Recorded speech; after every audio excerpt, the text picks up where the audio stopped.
কি হইছে? হ্যাঁ, এরকম কেন দেখতেছো? চাটবা আমারে, চাটবা? আও চাটো।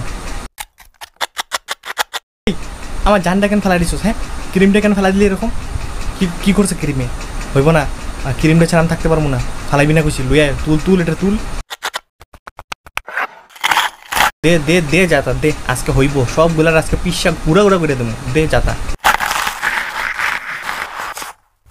মা দি গুড়া করে দিছে বিস্কুট রে। হ্যাঁ, এখন কি হাতে লিয়ে চাটবি? হ্যাঁ চিস, এটা গরুর গোবর বানাই দিছে। বাইরে ভাই, এটা দিয়ে আমার চ্যাপটা বানাই দিছে। কি যে ক্রিম লাগাইছে আমার উপরে। আয় চাট, আয় চাট, এক্সপিরিয়েন্স হইব তোর। আয় চাট আমারে। মা, এটা বিস্কুট দিয়ে দেখি কেক বানাই লিছে। ওই আর একদিন যে বানাইছিল। ইস, আও খাইবার নি তোমরা, আও। আর কি দেখো, সাবস্ক্রাইব করতে পারো না? হাতে মেহেন্দি লাগাইছো।